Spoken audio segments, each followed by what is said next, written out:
process of going live now, so we're running a little late. We'll go to 11:30. It'll be fine. It'll work itself out in post. Do they gotta have like? Twitch is up. Oh, can I have white boy names? Can we give it a license there? Is that one? They could be pretty white boy names. Hold on. I can do that. I promise you guys this, and like I promise you guys Steve I'm gonna do my Carell. best. Steve. Oh, hold on. This is how I get to Taibbi, and you tell me if I sound like him. I think I sound like you can identify him, so the parody is sufficient, right? Guy Fieri. What about Guy Incognito? Fietta. Or wait, what does it say? Fietti? He is pretty white. It puts the lotion. Guy It puts the Fettuccine. lotion on its skin, or else it gets the hose again. I can name 10 white guys. Put the lotion in the basket. Put the lotion. Put the lotion in the fucking basket. Put the lotion in the fucking basket. Would you fuck me?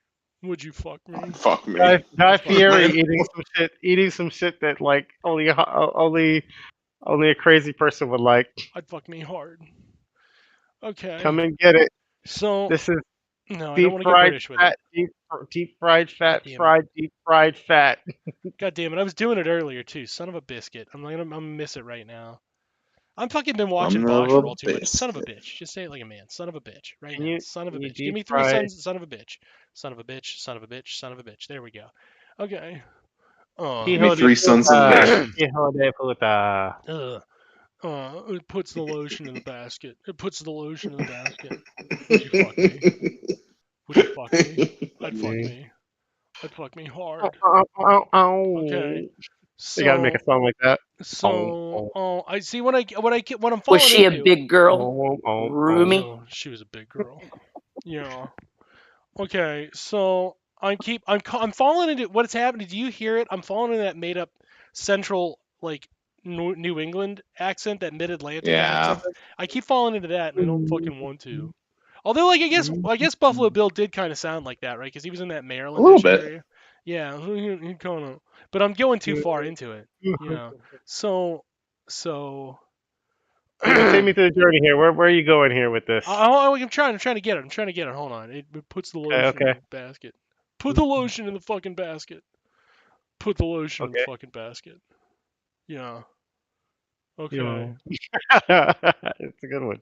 Okay. Yeah. You know, so you know, the problem with your reporting on my piece is that I gotta get up there a little bit more. So the problem is with your reporting on my piece is that you said that I said Elon's cock was 10 inches and tasted like Twizzlers.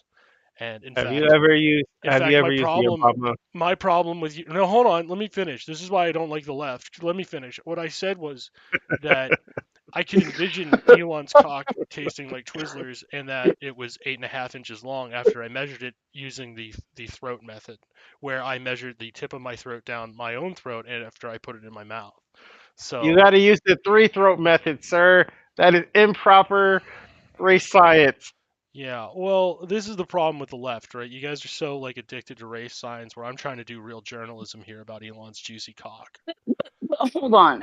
What response you need at least then? 3 independent taste testers on Elon's cock to be able to verify. This is where like, the right you can't just use one. What response then would you have to the fact that Elon Musk, right after you posted that, made a disparaging claim about your blowjob skills and said that it was actually more like the what were the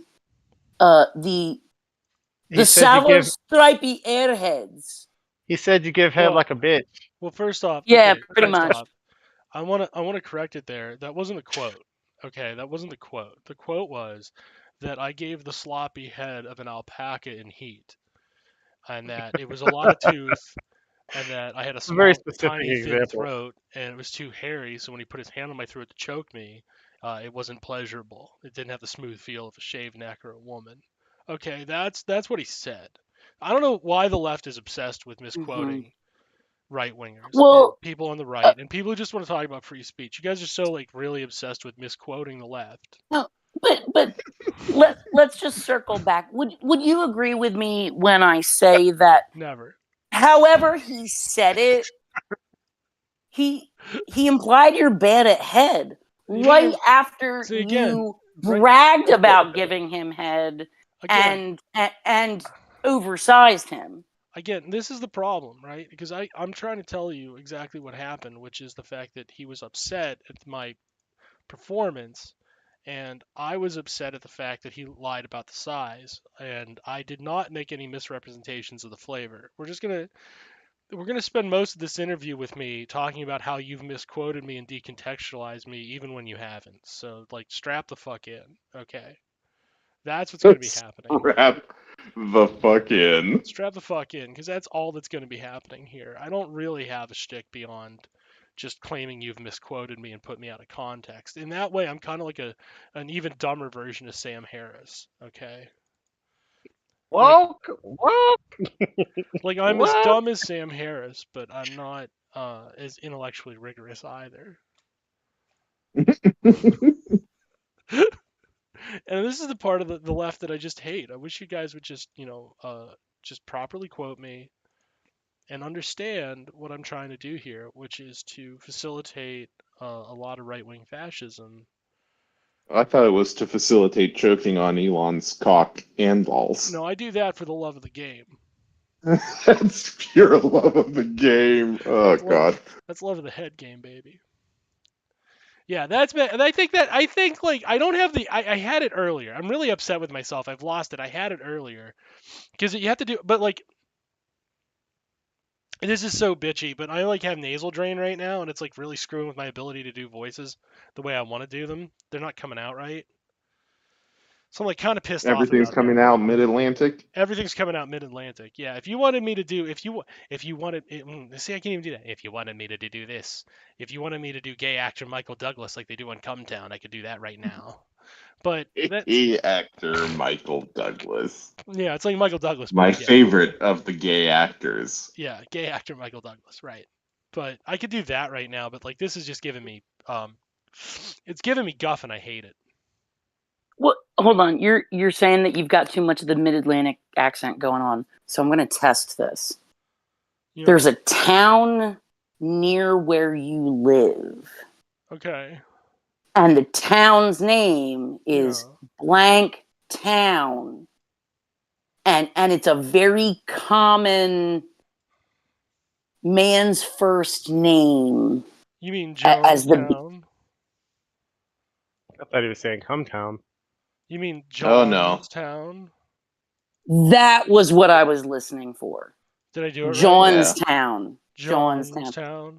That's not Mid-Atlantic, sweetie. You are pure Western PA right there. Jonestown. Johnsonstown. Jonestown. There should be an aw in it, shouldn't there, for the Mid-Atlantic accent? Like fucking what's his face? Well, no, you're thinking stereotypical New Jersey, New York, Jonestown. No, I'm not thinking of like that pseudo, like the Jersey accent sounds to me, at least to my ears, it sounds a lot like Boston, except instead of it's aw, right? And I guess that's Mid-Atlantic. I'm thinking of no, Mid-Atlantic is more. That's the accent I'm thinking of. I thought about this really hard when I was a kid. Like the Mid-Atlantic short A sound, is pronounced like long schwa. Like long schwa. Okay, so like let me hear it. Yeah, bad. Yeah, that's my lungs hurt bad. That's real bad. It's real bad. Yeah, bullshit. It's hard though. You got to try to keep the yuh out of it because that's not authentic. Yeah. Somehow they skip it. I don't know how. I don't know either. I'm not thinking Mid-Atlantic. If I'm drunk, I can do it really good, but like not on purpose, just because it just kind of happens. The more aggressively drunk we get, the more Mid-Atlantic we get. No, I'm not thinking of the Mid-Atlantic accent though. There's an accent I'm thinking of. Have you ever heard William F. Buckley Jr. speak? It's the one. The aristocrats. The pretend like it, elite like prep school accent. Yeah. That is just an extension of like the Mid-Atlantic affectation. But it's not Mid-Atlantic though, is it? Because it doesn't have the same draws. No, that way. not Mid-Atlantic, transatlantic. Transatlantic. Thank you. Transatlantic accent. That's the word I was thinking of. Thank you. Yes. No, You're because that's racist the accent he Francis. does. Yes. What about And The that transes was already have. Listen, the transes already have a union. The transes already have a parency. You're Now you're racist telling me they have a Francis. whole Atlantic? God damn Yeah, it! they deserve more. when is this woke bullshit going to end? it's How many- How DEI. many things do they It's It's need? the whole- DEI. Yeah. What? Woke moralist. I didn't know they. Oh my The next god. thing you're going to tell me is. Nope, go ahead. I should probably leave that joke at the door where I No, said this it. is a good. No, Where were you going sugar. with it? I No, want to know where you were sugar. going I with just the realized transatlantic. I want to know where you were going. Negativo. I'm going to wanna leave see it. that. I'm going to leave Let's that hear joke it. right Let's there. hear it. I want to hear it. I'm No, gonna Coward. no, for do the it, best. do it, do it. I want to hear it. Do it. It's for the best. Come Dang, on. I never thought I would call you a coward on live You're leaving internet. me hanging, bro. Oh, I'm well known and well documented as a coward. That's nothing new. Yeah, you got to get the transmission. They're Yeah. transparent. Transparency. Yep. No, I'm That's a talking much about his safer agenda. spot. I'm talking about the agenda. What are they going to get? Their own N-word?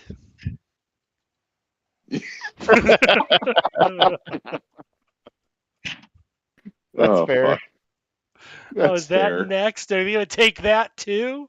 What else have they stolen from the blacks? But at what cost? At what cost? What else have trans people stolen from the blacks? You tell me now. And on behalf of black people, I, a white man, will bully trans people for their own good. It's the best thing for them, truly. Yeah, well, like, let's face it, they don't know what's good for them. Oh my god, I could keep going with these. I'm gonna stop because, like, You have just begun to be You a can't. You have to speak for them because they're like children. Really, they don't know how to think or speak for themselves. Welcome to Sons of Trier. Tonight, the first right-wing podcast ever. All I'm saying is turf is pretty cool. It rhymes with Smurf. How can it be bad? That's only good. Sometimes I men just are men and women pictured. are women, and when women are men and men are women, and men, women, men, men, men, men, and women, men, men, men, men, and that's why they don't deserve rights. Well, I just pictured like a cartoon episode of the Turfs with like the little mushrooms and the little blue people, but They're all black. and having a red. turfy day, Pappy. Have a turfy day. La la la la la la. Sing a turfy song. have a La, turfy la, day, la, la, Pappy la. Turf. Well, cis is a slur, everybody. Bye. That's it. The whole thing is just right-wing propaganda.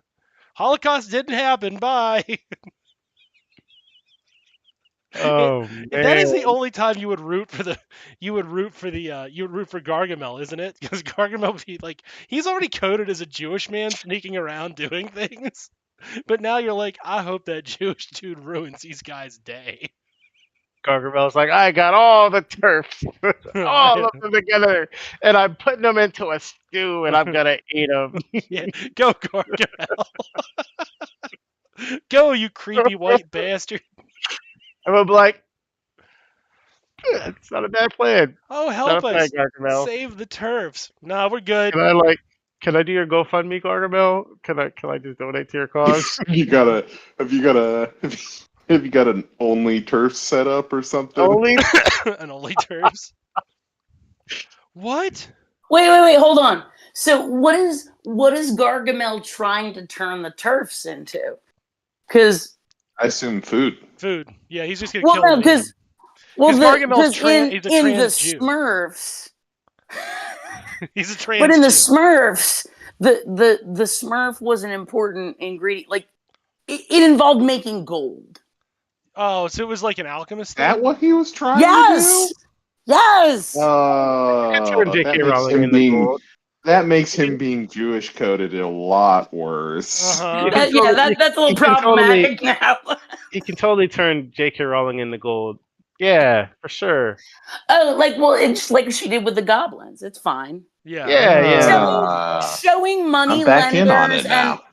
showing money lenders and hoarders as goblins is not offensive per her rules. So if we make her a fucking goblin, then that's Well, it is a not Belgian offensive, Not offensive. right? right? It is Belgian in nature. I mean, she is from Europe, and what is that but goblin territory? Well, no, Goblins, Do they she's from the even Bog Ape region. She's from the Bog Ape region. do they just speak English with a goblin accent? Oh no, wait, she's Scottish, right? Oh, I can't go with them. They rule. J.K. They're Rowling not, is Scottish, yeah. they're not as cool as Irish, but you know, Why did she betray them? pretty cool. Yeah, they Huh. Why did she betray him? Because she's J.K. Rowling. She was trying a white woman like a white woman's never done before. You know what's interesting? His cat's name was Azrael, and that's the angel of death. Like, Yeah. Mm-hmm. yeah. Because I remember looking up, like, oh, what is the meaning of the name Azrael? Like, like wondering, is it like, Gargamel. Amelia or something in English? Because, like, I knew it was German based, right? Yeah, it's Belgian, so it's like that weird Or, hybrid of okay. French and German. Flemish. Yeah. But Gargamel is Strumpf. so even weirder, basically. Yes. Oh yeah. When it comes to folklore and shit. So yeah, so I'm just like, oh, Azrael. I wonder what if that means anything. And I looked it up, and they're like, oh yes, this demon, and I'm like, oh damn. Yeah. Smurfs was more subversive than I thought. As a kid, I thought Gargamel was the coolest character, but also I thought he was homeless. You thought Because of Gargamel was the cool ragged character? edge. The Mhm. ragged edge to the road, I thought right? he was cool. I thought he was cool. Yeah. He just woke up one day and was like, "Fuck them Smurfs," and I was like, "I agree, my dude. Smurfs Because they kinda were suck." annoying as fuck. They were. I'm like, I I totally get your liked premise. I liked the evil version of the Lady Smurf. So, Smurfette, that was her name. I'm like, it's not Princess Smurf. What Oh is it? yeah, Smurfette. Yeah, Evil, yeah. I forgot but about like, her. remember how she was originally evil Smurfette, Yeah. Oh and she yeah, had dark yeah, hair, yeah. she She had was like like the dark edgy straight version. hair, like in a bob, And but Papa it was a Smurf don't lick messy that bob. ass. Yeah, black hair meant she was evil. But then she grew like I don't know, like a pure Smurf heart or some shit. Yeah. And then she became blonde.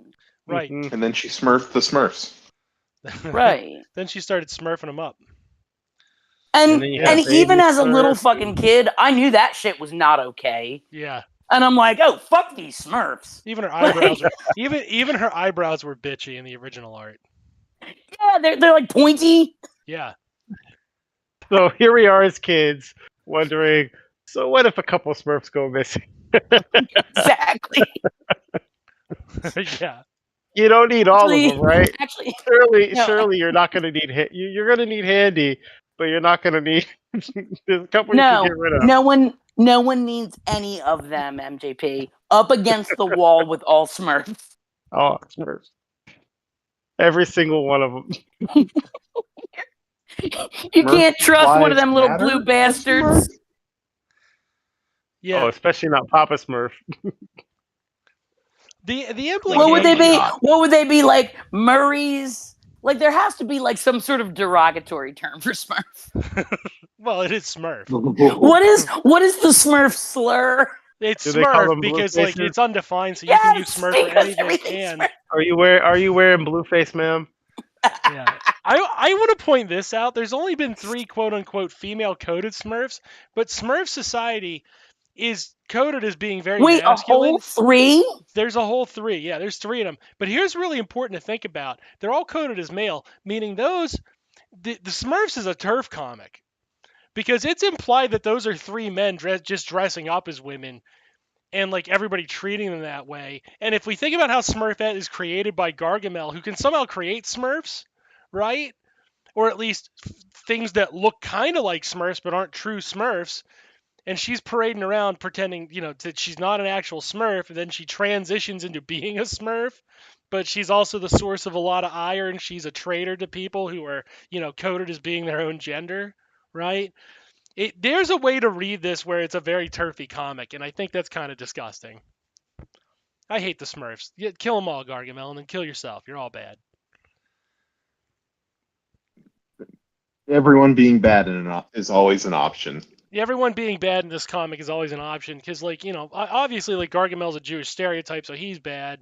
But also, the idea is that he created a woman out of whole cloth to go mess with men and just deceive men into letting them in. And if you go back and read any of those original comics, all she did was physically abuse the men once she was in there until finally Papa Smurf was like, I'll turn you into a good Smurf, and gave her blonde hair and made her more feminine. But we all know that she, basically she's pretending. She got a wiener under that dress. You know what I'm saying? And the coding is that she got a wiener under that dress, and that ain't a girl dick. That's just a boy dick. This is just a boy who dresses up as a girl. No, They call her I'm pretty Smurfette. sure Smurfette is a woman, and Nah. it's because of Wait. merchandising. It's the The whole- logic of merchandising. We need to appeal to girls. Well, no, the thing that had me fucked up with what Dan was saying there is that it sounded like he was questioning Smurfette's ability to decide her own gender. Like, it doesn't matter if it's boy dick or lady dick. Like, I mean, however you define those things. If Smurfette, Look, I'm not I- saying I- I Smurfette believe is it. female, Smurfette is female. Like, I'm- what? I I'm define not I it saying don't as I a understand that merchandising. comment, I guess is what I'm saying. It's the read on it. It's the read on it. What the French see him as is this person performing femininity rather than being feminine or being a female. So she's performing it, and that's why Papa Smurf has her undergo the ritualistic transitioning to an actual Smurf, quote unquote, despite the fact, A, we don't know where Smurfs come from. They all have dicks. That doesn't make any sense. So for the Belgians or whoever, Yeah, original Smurfette was a drag queen. right. And she was the bad kind of drag queen. So they had to turn them into an acceptable kind of drag queen. One of the good ones, if you will. Well, to me, this is a distinction. Like, I mean, is Smurfette a drag queen or is Smurfette trans? In this case, I would say that they're coding her as trans, but she's clearly just a drag queen. Okay. Yeah. Are you telling me that this whole time we should have had Smurfette played by Tim Curry? Yes. Ah, damn I am it. telling you that. Yeah. That was a missed opportunity. God damn it. That would have been I'd have Smurf. paid money to see that movie. That'd have been Smurfing awesome. I'm gonna find out who Nanny Smurf is. Apparently, Nanny Smurf. Oh, is that like the grandma type? Yeah. Like, I don't know. Is it like Papa Smurf's mom or something?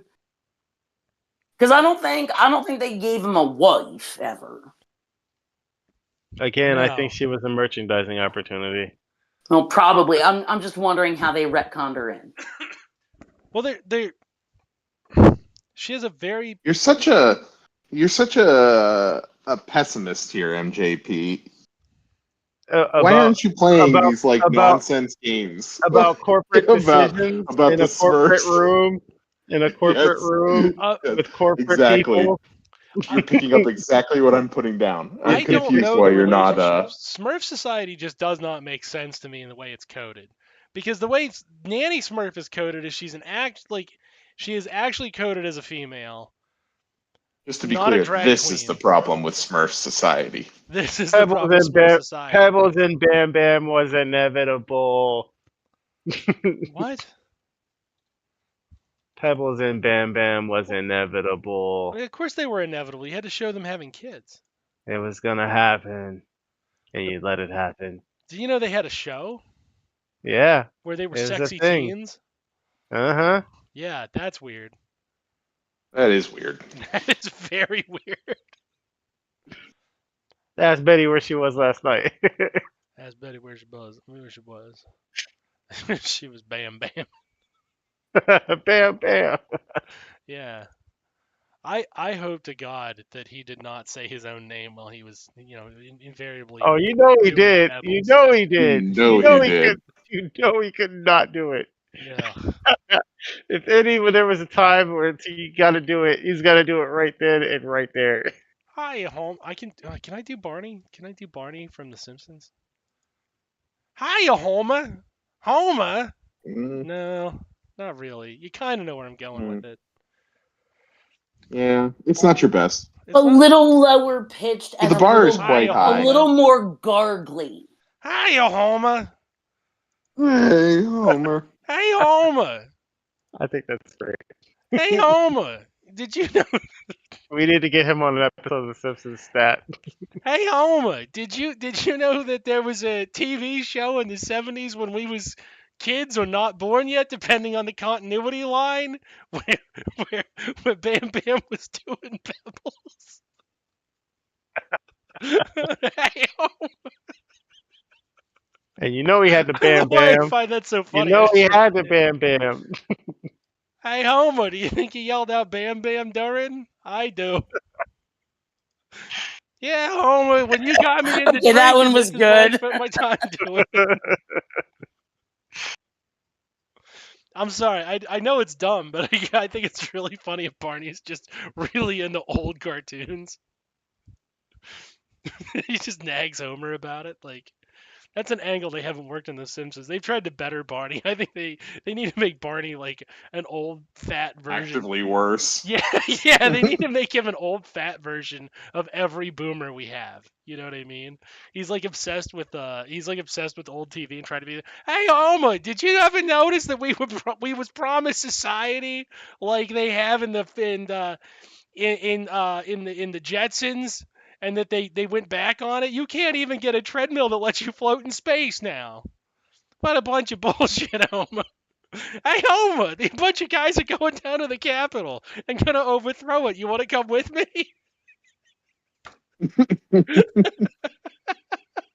Imagine, yeah, Barney and Fred, and they're like 100. They're like old, Nah, and they're different going to go Barney. and they're going to go storm the Capitol. Yeah. Yeah, that would be good. Yeah. Hey, boo boo, they're holding on to a bunch of secrets in the Capitol building, including where Nancy Pelosi gets her adrenochrome supply. Hey, boo boo, get the shotguns. We're gonna go down to the Capitol on January 6th with a Yo, bunch of patriotic folks. you gotta do Yogi Bear squatching. Squatching. Yeah. He goes out, gets his tent, goes like, look at this grainy photo I got here. Hey, boo boo. I told you there was an ape man living in the woods. Look at this photo I have. Yeah, I don't know, Yogi. That's pretty grainy. Hey, boo boo, don't question the evidence. But Look at this. I circled 5 spots on this page. yeah, boo boo, look at how blurry he makes the camera. Do you think that's part of government genetic bioengineering? That's kind of like Yogi, right? I love it. Was it identifiable as Yogi at least? I love everything about that. Okay. I love everything about that, sir. Thank you. Don't change it at all. What if I can do Uncle Grandpa? Can I do Uncle Grandpa? That cartoon was fucking weird. I did not like Uncle Grandpa. Uncle Grandpa. Yeah, that was a very weird one. I think, you know what? I still think they were trying to code him as like being gay, but like they failed miserably. Wait, was that Squidbillies? No, Uncle Grandpa was just that's the name of the cartoon. Oh. Yeah. Yeah, I never saw that. I think Uncle Grandpa was unknowable. He was like Cthulhu. He's everybody's uncle and grandpa all at once. Like, wait a minute, what's going on with this guy? It's kind of like Joe Biden. Uncle Ho. The implication is that Uncle Grandpa simultaneously had sex with everybody's grandma. That's it. And like the whole I world. already didn't like that show, and it's getting worse. Well, when you think about it, he's everybody's uncle and grandpa all at once, right? That means he had sex with everybody's grandma, meaning everybody in the world is biologically related within 2 generations, right? And then it goes on further to be like he's also, how would that relation work? He would also have to be in the same generation as the grandmas, right? He would have to be in the same generation. No, he'd have to be in the generation underneath the grandmas, meaning that he was at the very least he was shooting up, not down. Does that make sense? Was Uncle Grandpa made in Alabama? He's definitely an Alabama guy. Look at the RV. Look at the fact he's rolling around with the black dude who's coded as a dinosaur. You know, he's walking around with that white dude who thinks he's hot shit but can't do anything. That's the pizza slice. Yeah. Uncle Grandpa. Who did Eric Bauza And play? here I thought I would never have to think about that way ever again in my life. I know, and it just came out. Good morning. Oh, there it is. Yeah, because he sounded like Coach. He sounded like the dumb guy on Coach. Do you guys remember Coach? With Craig T. Nielsen and the white guy who was dumb? I can't remember his name. Good morning. Terry Bradshaw. Was that Terry Bradshaw? Was it Terry Bradshaw? Wow. Wait, well, I mean, somebody fact check me. I'm pretty sure it was. Or well, I know it was believe a football guy. It was a football guy. See, now I'm going to have to check because you guys are like, wait, what? No, that makes a lot of sense. No, it wasn't. It couldn't have been.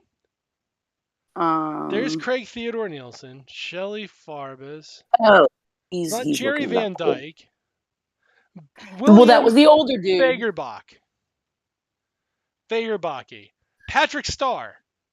The guy who plays Patrick Starr was the guy on Coach. They have the same voice even. Wow. Wait, then what show was it where it was like the ex-football, like an actual ex-football dude? See, this is gonna drive me nuts all night. But I'll go think about it. That's fine. But you guys all believed it was like fucking. You have us tripped up. You're right. I believe it. Up. No, I told. Why would I believe it? Just go. Why would I doubt you? Good morning. I don't even remember what Terry Bradshaw looked like. Okay, who was? I remember he was a big deal back in the 90s. Terry Bradshaw's the football guy, but he's not John. He's not John Madden. He's like there with Don Marino, maybe. Dan Marino. He's not Dan Marino. Dan Marino is a white quarterback. Surprise, surprise. And he was a white quarterback for the Dolphins. Yeah. I remember that. Peter Braungart was Uncle Grandpa. Kevin Michael Richardson was Mr. Gus, because that guy will do any job. Adam Devine was Pizza Steve. Okay, I'm looking at the cast of Uncle Grandpa now, and it's just like a who's who among voice actors at Cartoon Network. Everybody who gets paid by Cartoon Network. Carlos Alazraqui was in it. That's amazing. No, that's what's up. They take care of their own, right? Yeah, they do take care of their own. Lena Headey, the bitch herself from Game of Thrones, was Aunt Grandma. That means she Uncle Grandpa and everybody else's grandpa. That's hilarious. But she also aimed up. So she was like 20 and she was like, let's hit it, Grandpa. How old are you? 45? Let's go. And then you're only like 1 degree of connection away from King Leonidas. Basically. Yeah, also, yeah. You are a Spartan. Jesus Christ. How'd they get her to do that? What do they know about her? That's the real conspiracy theory nobody's talking about. It sounds like it was I think you misunderstand the situation. I think that she's actually like I think she's more like an indie film type actress who happened to be offered certain roles. I mean, and she was really good at them, but I think she wants to like, I feel like she probably wants to do character work more, and then she ended up in something that ended up being a huge franchise, but was supposed to be a small thing for some nerds. They got to start somewhere, It's right. Like it's like the early roles of like, I don't know, John Travolta, and you're like, what the fuck? Yeah. Or like well, like Tom Hanks, like Tom Hanks's like advice to people who were trying to become like working actors or like early big actors. Vin Diesel, like early Vin Diesel in an indie film. You're like, what the hell? Yeah, but Tom Hanks's advice was do the sitcom. Like don't basically don't worry about how dumb it is. Just do get it. That bread. Get Show that bread. up. And if you keep showing up and if you're any good, somebody that works there will notice. And if you get a reputation for being reliable, not a pain in the ass, somebody else will come along and, they'll pay you for it. Right. And then you end up making a lot of money. Whereas Peter Scolari, his co-star on Bosom Buddies, wanted to jump into I guess more movie oriented stuff. Yeah. Hollywood, and so he didn't want to keep showing up. Yeah. He didn't want to keep showing up at the to do this, dumb sitcom. I think it's unfair that they're calling it a dumb sitcom. I used to be able to jerk off to that all the time. Sunny. I used to be able Sunny. I used to be able to sit down and turn on a step by step and just absolutely crank my hog. And absolutely just crank it. I used to be able to rip it up. Okay, Sybian Summers was a beautiful woman, and the oldest daughter was clearly coded as being old enough to crank it too. So I was absolutely cranking it. So were you imagining you were Danny?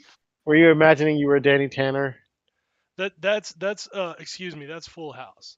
That's Full House. Okay. That's Full House. Which one was Step by Step? It doesn't really matter, does it? It's another one of those giant family casts. That was the one with the party uncle, right? Yeah. With who was that actor? Hold on. I'm now trying to figure out who these people were on this show. It's Patrick Swayze. Stacey Keenan is an American. Keenan is Dana Foster. Hold on, I'm gonna figure this out. Am I gonna have to watch a trailer on this shit to remember this fucking show? Yeah, Stacey Keenan was the adult. Suzanne Summers was the hot mom. Angela Watson was Karen Foster. Hold on, I'm gonna figure this out. Angela Watson was the brown-haired girl. Rest in peace, my algorithm. Yeah, she was the brown-haired girl, and Christopher Castile was Mark Foster. Who's Christopher Castile? Oh, they were in Wisconsin. Oh God. Oh, Christopher Steele was he was the brown nerd. He was the blonde nerd kid. Yeah. Wait, which show was this? Step by Step. It was an old sitcom. Listen, I have a soft spot in my heart for bad 90s sitcoms. Wait. Is CB Barnes in that? CB Barnes? Yeah. Well, his actual name was like Christopher Barnes, but there was somebody else with a SAG card at the same time, so he started going by CB Barnes. Duffy. Oh my God. He was in one of those shows right around then. Oh, he was so. Oh, I remember my friend. Oh, you got to see this guy on this dumbass show. He was on Day by Day. Oh, maybe that's what I'm thinking. Kevin Kelly on The Golden Girls, and he was Farnsworth on Blossom. And he was on Empty Nest, which I think I had a nightmare about Empty Nest one time. Empty Nest is a good show, though. Yeah, but I think there was like a dream sequence in Empty Nest. There was like a dream. There was like a night. There was like a dream sequence in Empty Nest, and it has haunted me for my entire life. Like, it's given me nightmares. Oh damn! From Empty Nest. From Empty Nest, yeah. It was like this white marble. There's like this blue, like, lighting on the ground, and there's a lot of smoke, and then like this Michael Jackson kind of figure walks in, but it's not Michael Jackson, But he's in like this white shirt. Then he hits you with the old hee. Yeah, not like that far, but like now he's menacing. Like now he's stalking like a murderer. Yeah. Sasha Mitchell was Cody Lambert. What was his character though? What was his character in that show? What was Cody Lambert's character in that show? Cody Lambert was high. Was he like the cousin?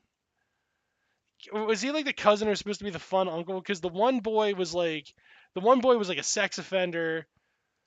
Cody was always smoking marijuana. Brandon Call was the sex offender. You know, your four basic types of criminals. Well, yeah. Sex offenders, reefer for smokers, shoplifters. No, that was the middle daughter was the shoplifter. Okay, so hold on. Let me go through this show. Suzanne Summers was the wine mom.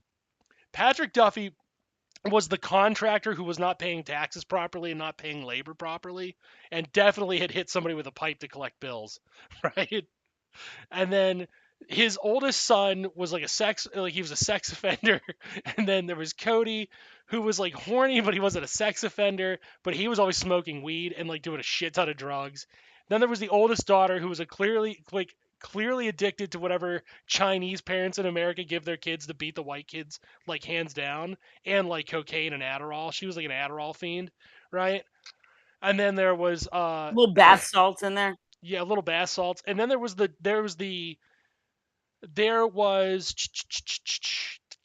Karen, and that was the brown haired girl, and the coding was that JT was trying to bang his sister in an incest thing. Again, he's a sex offender, and he would often hit on the oldest one to sexually offend her. He was sexually aggressive towards her just to like make her uncomfortable, but he was really trying to bang the middle one. And then there was his little sister, who was definitely a lesbian. So he sexually harassed a girl, hoping to impress her sister. He was sexually harassing the oldest sister to keep her out of his business, as he was trying to sexually assault her younger sister. And then there was the middle child, who was just a lesbian, and like she was like just ignored by the family because, of course, like they were like, "Wow, we don't know how to deal with this." And then there was the youngest Can't pay attention to any of this. There were the two younger ones who were like, one was a dork and one was tough, but like it was heavily implied they were latchkey kids and they were being neglected by all the shit going on above them. Step by Step was awesome. So you know what? I just remembered that was actually like kind of a trope. Yeah. In family type sitcoms, like there was the kid who always hung out because they didn't want to go home. Yeah, that was Kimmy Gibbler. She was clearly being abused at home. But I mean, that was, but that. I remember that. Yeah. That happened. Yeah, I think that happened in a lot of like comedies. Yes. Like, probably particularly in the 80s. I think in the 90s they would be more explicit about what they were doing. Hold on, let's go through it. Ready? Okay, so the Full House now, right? Let's go through Full House now. Danny Tanner was the dad. His thing was that he was neurotic and obsessive, and he was subtextually gay, but he couldn't express it because of oppressive society, right? Because he was trying to be a rich white guy and he didn't want to come out in the closet, right? So he was neurotic, like just fucking insane. Like not like abusive neurotic, but like just OCD neurotic.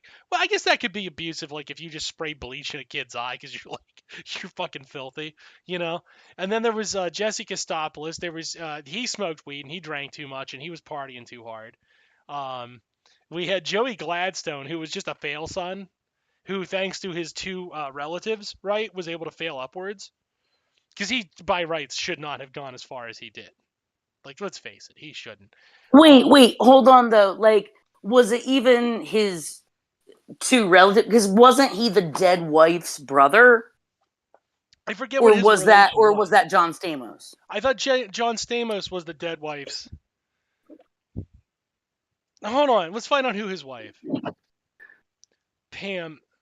Because I've never been clear about the connection. One was the brother between and those one guys. Was the friend.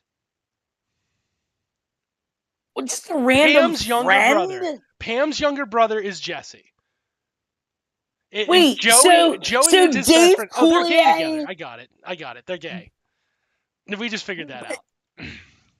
But hold on, I'm just. This is where I've always been scratching my head. Yeah. Dave Coulier. The fucking, like, what was he, like a street clown? He was the child's entertainer, remember? Anybody want any... Well, I know he was in it, but, like, what was his actual, like... Would you like to give me wood? That was his bit. It was about his penis. Yeah, It was in front of kids. But here's the thing. This fucking weirdo. Yeah. He did do that, didn't he?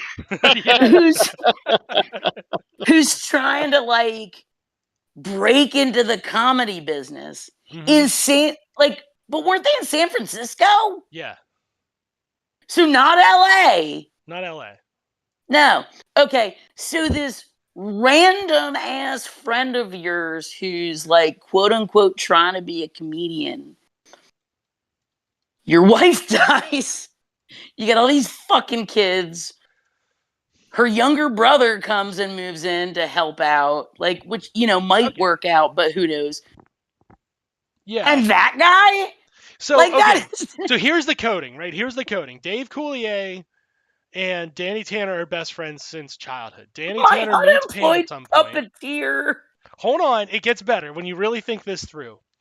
Okay? It gets better. It gets better when you really start thinking through these relations. So then Danny meets this woman, Pam. Joey Gladstone is left to his own fucking devices because he's like, like Danny's bi and he's like, expressing heterosexuality to try to fit in and heteronormativity. And then meanwhile, like Jesse Kostopoulos, who is Danny's younger brother, who's always smoking weed and doing rock and roll shit, is like, you're kind of fucking updating this loser because Danny, of course, is like like neurotic as shit about his own sexuality, right? So anyway, eventually they have kids, and then the wife dies. So Jesse's like, well, I'm gonna help you move in because like rent in San Francisco is insane even in the 80s, and I need a place to live. Also, I'll help raise my daughter's kids because I don't have any kids of my own. Right? And then meanwhile, like Joey Gladstone's in the same boat. He's like, I'm fighting for here's who he was up against in the comedy nightclubs of San Francisco in the 80s in the Bay Area. He was up against 80s Robin Williams, 80s Ellen DeGeneres, 80s Whoopi Goldberg, 80s Bobcat Goldthwait, and 80s Dana Carvey. That's who he was trying to get jobs from. Yeah, so like of course he was a failed comic. He was against Whoopi and Robin in their prime. He wasn't getting jobs. Right, so he has this low-paying job on a public access kids TV show, and he's like, I need to pay rent too. Hey, Danny, dude, I'll move in and help you raise your kids. And of course, like the subtext is like, back in high school, they used to smash. Okay, which is like ironic because of course, like they're smashing, and later Jesse calls it out when he buys the Smash Club. Think about that, right? There's the coding. That is some deep lore, Daniel. I have some very deep lore about these shows. I've thought about them way too much. So anywho, right? So you have this going on. Meanwhile, they're trying to raise these three kids, and DJ Tanner is like, she's like a pretty loser in that she's clearly like not getting invited to the popular kids parties despite looking good because she's like a fucking damper all the time. You have Stephanie, who, because she's the middle child and she's the one who's ignored the most, like eventually falls into doing cocaine like crazy, right? They wrote that into the show because they saw it happening and they were like, instead of like, we should get poor Jodie Sweet. Shut up, really? Was that a very special episode? No, that was just like a thing. Like that was just an all the time thing.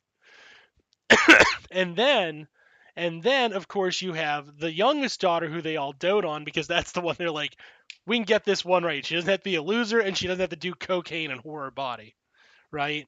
And like to be fair to the producers, all they were doing was writing what they knew. They knew Jodie Sweetin was suffering, and instead of helping that poor girl, they were like, let's just let this ride for the content. Because Hollywood producers are all rapists. That's it.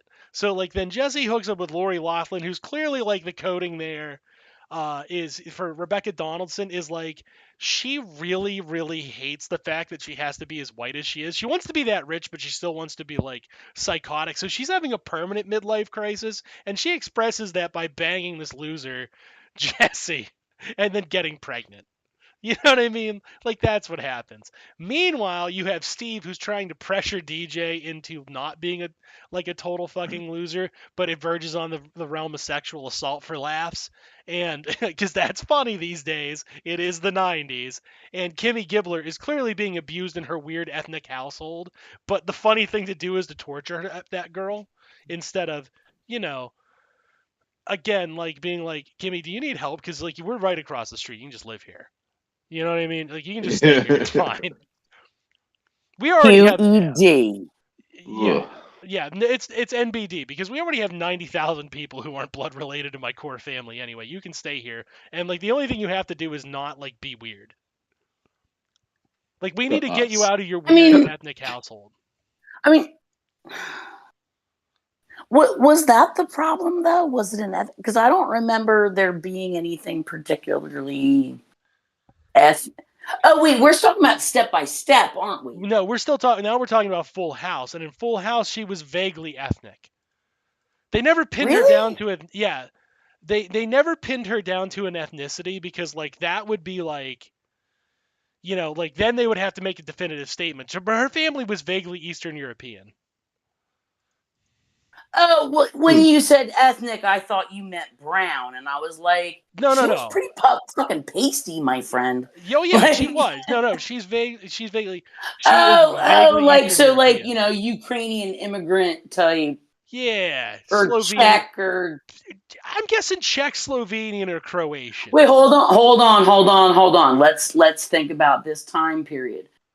Was she maybe like Croatian? I'm thinking Croatian, yeah. Maybe. I mean, well, but there's no reference made to how long the family's been there, right? There's not really, but she met Kimmy in kindergarten, so we know by the time that the series starts, it's like 7 years. Don't worry. I'm sure that region of the world will never be in conflict again after the 90s. All of vaguely Eastern Europe bullshit. So you're saying, okay, so your read on her background is that it's an immigrant family. I read them as some kind of immigrants or itinerants. Mostly, probably both. She could be Roma. That could be the coding for her. Ooh. Yeah, they could be just being racist to Roma people. Oh, because didn't she always have a scarf around her head, like a headband? Did she wear a lot of scarves? I think she wore a lot of scarves. Sweaters and scarves. Oh, that's got to be like a secret, like race signal. Like the handkerchief code. Signal. I only joined. My computer crashed. So, what? Yeah. What is talking about? The fuck is you talking about? Dan's deconstructing Full House. Yeah. Into like the subtext behind all the characters, and he made the comment that what's her name, Kimmy? Yeah, Kimmy. Which show is it? Where I'll ask later. Anyway, so Kimmy. Oh no! Well, I was gonna say, what show is it where there's a girl who's like a number because she's the whatever kid? Oh, that was Blossom. Okay, I knew it was something I never watched. Was that girl named 5 or 7 or something like that? Something like that. And yeah, and it was because like she was. It was very like welfare queen coded, I thought. Like when I heard about it. But like 6. I said, I never watched the show. Yeah. She's played by Jenna Von Hoy. It was 6. The coding was that her parents were so neglectful they couldn't be bothered to give the kids a fucking name at a certain point. Right. So she was like the pale white trash. She was the minority stand-in. Yeah. Because you can't give somebody who's not white a job on a sitcom unless they're like delivering mail. Yeah. Right. Or, you know, it's not that kind of role. Owning. Yeah. I was about to say it. Dan, you would be proud. I was going to say it, but I didn't. Say what? What were you going to say? I was going to say a thing. What thing? I was going to say a thing from a Dave Chappelle skit. By all means, I am confused. Could you give me the setup again, or perhaps spell the word you were going to say? N-I-T. No. Not here. K-A-R. I'm trying to remember. I didn't see too much of Blossom, actually, believe it or not. Like I said, I never actually saw the show. I heard about some of this stuff, a little of it when it was going on, and then like later on retroactively when people were like referencing it, and I'm like, Jesus fucking Christ, like what? What? Yeah, it who was it? It had one of the Lawrences, which were like the Lawrences are like a weird like Joey. yeah. Whoa. That was the Whoa. joke on the show, is that he would say whoa, and everything else was like, it was like, you know what the interstitial would be? Like, imagine him saying whoa, but the sentence before it was Tom Hanks in Philadelphia being like, I have AIDS. Whoa! Like, that was the entire. I want to see that mashup. I've been tested positive. I have AIDS. Whoa! Right there. The Earth will be destroyed in 18 minutes. Yeah. I would love to just like that's a meme we don't have, and I would like to interstitial like there's a boss fight in Persona 3 where the final part of it, the boss is like, beyond the beaten path lies the absolute end. It matters not who you are. Death awaits you. Whoa! Like right there. You know, that kind of thing. Or like Sephiroth is like, get me the black materia, and Cloud. Whoa! Like just the everything. earth cracks open and time stops and Lavos crawls out and just whoa. I'm trying to think, like the Lawrence family, like what did they do in acting? I'm Like not sure. nothing, right? Like they're not actually like an acting family, although they're kind of portrayed as one. It looks like all he did was run through. I'm looking up Joey Lawrence now. He looks like he just went through a series of like shitty TV film made for TV movies, and then like well, that's like reality shows. That is but that is the time-honored practice. You put your time in like the lower arts, you know, whatever. Like basically, are you too good you for take cashing what's out, offered Dan? to you. Yeah. Are you too good for cashing out, Dan? These No, these 80s actors. Like, what was the cash in here? Like he played 3 separate characters named Joey between 1981 that's and the tone. 1997. And he doesn't have to remember a different name. Dan, he was Dan. he was white and he existed. I guess. No. Sounds like a Joey to me. No, the whole first name thing, that is the super subtle like screenwriting slur. Like anybody that's vaguely Italian coded, they like to do this thing where their characters are always their name, like Tony Danza. I guess. Oh, that makes sense. It's like it's one of those like, oh, you're so dumb you couldn't remember the name of your character, so we're just gonna call your character that. Yeah, it is a slur to the Italians, isn't it? Because have you noticed it's like Italian or Italian-esque guys that like that happens to? Well, okay, but Matthew Williams and Andrew Williams never had to. So like if I were Joey, like, or excuse me, Matthew Lawrence and Andrew Lawrence, his younger brothers, like if you're maybe he was particularly dumb, or maybe he was a dick. You know, maybe. Who knows? But like at age like, okay, first off, fun fact, he was born in Montgomery County. That's a Pennsylvania boy right there. These are Pennsylvania boys. Montco? Yeah, represent. He's a Mignaga? Wait, no. He's a Mignogna. Is he related to fucking Vic? Mignonia? You mean? Yeah, the Mignonians or whatever. I bet he is related to Vic. Oh shit, because Vic's a Greensburg boy. That's ours. That rapist is our boy. Small world. 61. Well, okay, now like I'm on a conspiracy theory high. So he was born in 61, meaning he would have been 15. Now I'm on a conspiracy theory high. Joseph Lawrence Mignonia. Is that how you say that? I thought it was Mignogna. No, in Italian names, if you say GN, it's Y. Mignonia. Well, Hey, look at there. It's a Joseph Lord Mignonia. it'd probably be more like Mignonia. Mignona, probably. Mignona. Okay, Vic Well, Mignonia. think about filet mignon. Okay, all right. I'm gonna say the best. That is the best I'm gonna get on this. I'm gonna warn No, you that's now. fine. And you know what? Call him Vic. You Call him know, Johnny Two Shoes. Vic Just continue, McTruffle fucks. perpetuate the Like racism. Vic McPhoebophile, like face licking weirdo. Like Vic call him what you McRapist. like. It's really Yeah. sad because he is. That's the thing about these things. You have to separate the two parts so you can talk about it properly. He is an excellent voice actor. He's also a filthy rapist. So it is what it is. But There have yeah, been guys where I like their voice, but not enough They're to hang filthy out with rapists. them. yeah, exactly. It's the Michael Jackson problem. That music still is dope, but he is still a monster.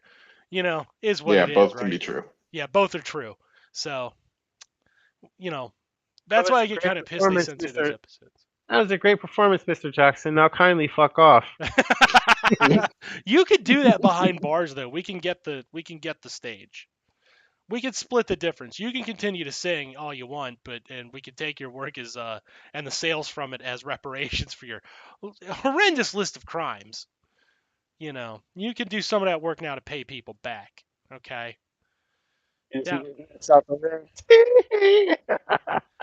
Tee-hee. Okay. I do a You're like, passing Michael Jackson. look, you're gonna send authorities after him, right? Tee-hee. No, he'll be all right. Yeah. Victor was born in 62. So if Victor's born in 62 and Joey Lawrence is born in 76, the most likely scenario for that is that Vic's older brother, because he's Victor Joseph Mignonia and Joseph Lawrence Mignonia. I don't know. Like I said, that name I am just Muñoño. gonna fuck up, and I'm not gonna worry about it anymore. Wasting time on Your learning it. approximation is way better, though. It is funnier, isn't it? Because it's coming from a place of ignorance. That would make him Matthew William Mignona and Andrew James. Yeah, I bet Lawrence Mignonia Jr. Yeah, okay. I bet that's the relation. I guarantee they're fucking. Probably cousins. I'm betting there's some kind But of cousinhood or but uncle the thing status. that's the other thing with Italian families. Like everybody's your cousin. It might be like your second cousin once removed on a particular side, but and that's not limited to Italian families, but I'm just saying that is typical for the Italian American families where I grew up. Yeah. Is Vic Mignogna related to Joey Lawrence?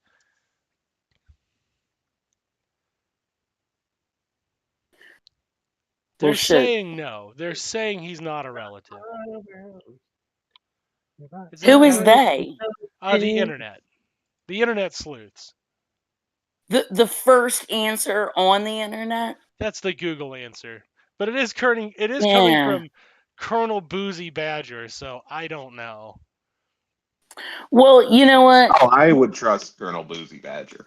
Well, I would say with a name like Colonel Boozy Badger, he's probably at least 1% more accurate than the AI. Well, notably, they don't list his dad. He was born to Barb Myers. They don't list his dad. Who, Vic or Vic. Joey? They don't list Vic's dad.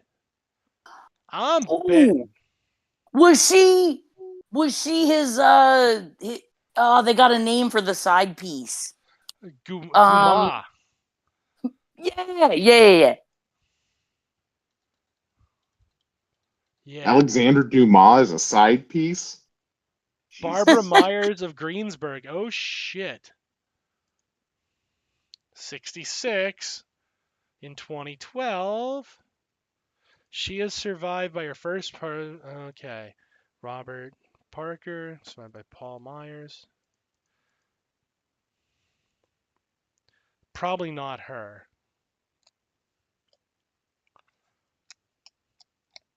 Oh man, I am really going down the conspiracy rabbit hole now.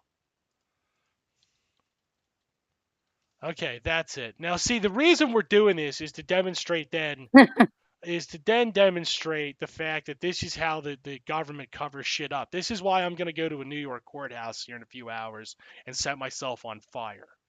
Stop. That's what this whole episode has been. Just me laying out the organizing for me to go self-immolate in front of a New York courthouse. You're not allowed. Why not? How else am I going to get out of this nostalgia, this 90s nostalgia poisoning I've had from reading QAnon and about Vic Mignogna's early life? You decide that there's something that's worth working towards that's better, even if it's just your family and your friends. Well, here's the thing, though. I am trying to work towards something better where we overthrow the amorphous elites I never define, but vaguely allude to in the form of saying the Clintons over and over again. Yeah. You gotta go through the whole process. You don't get to just immolate. You gotta go in the full inceldery. So are you saying that like you're an intact, sane, and reasonable human being? No. No. Definitely I mean, not. Not for nothing, you made some good points there. What is a sane intact? But I guess I do not have to hand it to you. I wouldn't, because you'd have to hand me the gasoline. Well, I mean, what was it you told me? Like, people who are against what we are for, like people who are against us, like we actively like balls to the wall against them. But if there's people that further our cause, but they're not about our stuff, we don't stop them, we don't slag them, but we don't support them. Yeah, so when our enemies are fighting our other enemies, you just let them fight. Let them tucker themselves out and piss away their money. It's not a problem we have to worry about. And it kind of sounds like this newest self-immolator would fall into that category. Is that correct? He's a weird guy. So he's what I call third-way fascism. Oh, he's a fash. Okay. Oh, yeah, he's a fash. He comes out of the crypto bro community. Conspiracies. There's when he says conspiracies, he actually means conspiracy. Yeah, he believes that the purpose of 90s media was to soften us up mentally to accept the premise that capitalism is undefeatable and that we should be terrified yet accepting of the horrors of the future. Like, he believes that the 90s post-communism era was defined by horror instead of being defined by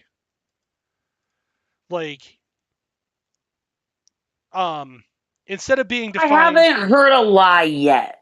Well, the 90s was defined by the Reagan, like a holdover from the Reagan era where everything's perfect, communism's over, we won. It's well, the the end of 90s started era. with Pappy Bush. Yeah, the New World Order from Pappy Bush. That is which is the and the it was just regime. A continuation of Reagan. Yeah, which is well, it's not, because Reagan was still fighting the Cold War. Pappy Bush oversees the end of the Cold War and announces the New World Order, and the New World Order is the political manifestation of Francis Fukuyama's end of history. So we're now at the end of history. Everything's perfect. Liberal democracy will slowly grind towards a future that socialists would want, but it'll do so in a way that that capitalism continue to adapt itself, and instead of being overcome by socialism and communism, it will absorb the best elements out of those and incorporate them into the capitalist process. That's actually Francis Fukuyama's full position. That's his thoughts on the future. Basically, when the Berlin Wall fell, mm-hmm.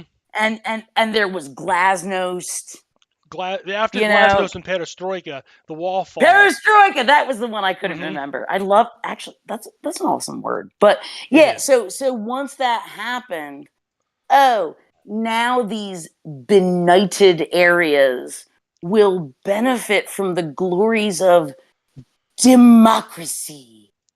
That's But the logic. democracy TM, which Right. when you read the ingredients is capitalism and oligarchy. Yes. Super democracy. Or not oligarchy. Kleptocracy, is that what they call it? That's what Where this it's just guy like, called it. get what you can get Same while the difference. getting's good, boys. Yeah. Like, Same difference. yeah. Fukuyama's position is that the progressive future that the socialists want will happen, but will not happen through the downfall of capitalism, but through the absorption of the best elements of socialism and communism into the best, most functioning system of liberal democracy and capitalism. He believes that LDC will adapt to those and cherry pick the best parts and eschew the parts that capitalists don't like, and it will get progressively better for everybody. The idea that they often that sounds funny, but like they really believed it, and you see it expressed even today. That's so cute. It is. They thought capital would be like, oh, you won. You got to 20 points first. Yuck, that was a good game. Like, no. It's not gonna fucking happen. Yeah.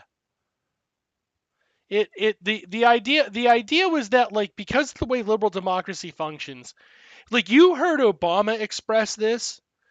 That's his arc of human history speech. When he talks about the arc of human history bending towards justice, even if there are bends that bend away from justice, overall it bends towards justice. It's the eternalistic belief that capitalism will slow grind out its own faults. So Fukuyama is not an idiot. Fukuyama is fully aware of Marx's critique, and Fukuyama does not outright reject Marx's critique. He offers a different solution, whereas Marx offers the solution of capitalism grinding itself to a halt through class warfare, i.e. contradiction. Fukuyama sees it as a possibility, but a possibility that has been resoundingly resolved, i.e. that is no longer a possibility. So when Fukuyama was writing pre the fall of the Berlin Wall, he would have seen it as a possibility that could happen, but there being an alternate path. The reason he arrives at the end of history construction for his grand view of society at this era, the zeitgeist, is because that branch has fallen off. That contradiction to him has been resolved in it is in a dialectical process. We just don't like to admit it. We like to say that we're the only holders of Hegel's dialectic critique, forgetting that Hegel is not a socialist, or a communist, or an anarchist. Hegel was very much a liberal, right? Hegel is very much a liberal. So Fukuyama is simply being a proper Hegelian and going, thanks to the demonstrable evidence, we know that the synthesis will not occur in this way. We can definitely say this thesis antithesis has resolved itself in the synthesis where the failures of this system will be absorbed into this system and eradicated, and then the successes of that system will then be absorbed and then processed and reprocessed globally over time. That is how capitalism will continue on eternally. So, with that end of history construction in place, the 90s are an era of hope. There is an undercurrent. Like, the X-Files was not a show that was attacking the government of now. It was attacking the legacy of the previous governments. It was attacking the legacy of the radical administrations of JFK and Johnson. It was attacking the legacy of the cynical administrations of Reagan and Nixon and Ford. It was attacking the hostility of the Carter administration. That's what the X-Files was really doing. But these morons the morons in the MAGA cult view history as cyclical in a way, or in reverse time. So what they'll see the X-Files as prophetic, not understanding that the X-Files critique is a summation of culture from the 50s to the 90s. All the negative criticisms of everything from Truman to absorbing the Nazis into American society, criticisms of the radical nature of JFK and his conspiratorial end, as well as his political failures, and the political failures of Nixon and Ford and Reagan and their conspiratorial use of American violence to conduct the Cold War, as well as Johnson's direct subversive nature of world order in the fact that, on the one hand, he's waging a war on poverty while at the same time he's literally murdering poor people in Vietnam. And then, of course, Nixon's expansion of that war and all the secrets that were involved, right? That's what the X-Files is. These people see it as prophetic of what the government will be if we let it. Not understanding that the X-Files is capturing a historical moment of what came before it. They've already done this. This is already what the government is. That's what the X-Files is about. All the MAGA people see the X-Files as prophetic. I can't state that enough. And you have to understand MAGA as essentially like people LARPing in a deadly way, people LARPing X-Files episodes. So, Oh, good Lord. I just want to make sure I get it. Basically, you're saying that the MAGA crowd sees X-Files-y shit as like, oh, worst case scenario, not realizing that the show was about peeling, off the mask, pulling back the veil. Mm-hmm. We were And already seeing- there the whole Yeah. time. Yeah. That whole, like the astronauts in space meme. Oh, it's like this. It always was. Yeah. It turns out when you go back to the past and you decide to live your life that way, that it leads you right back to the present.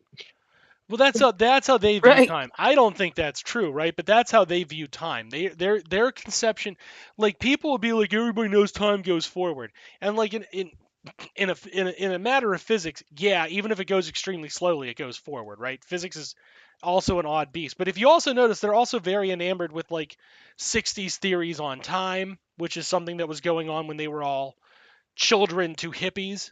The older boomers are hippies, the younger boomers were children, right? These novel conceptions of time were coming out and being exposed to the American populace, whereas the American populace has operated on kind of an empirical time notion that capitalism is, if not, like for them, capitalism wasn't eternal, but capitalism was certainly dominant once it arrived on the scene. It was the dominant force. It was an assertion of marked eras. That's where libertarian philosophy often gets hung up in their notion of property rights as existing only after the founding of America, right?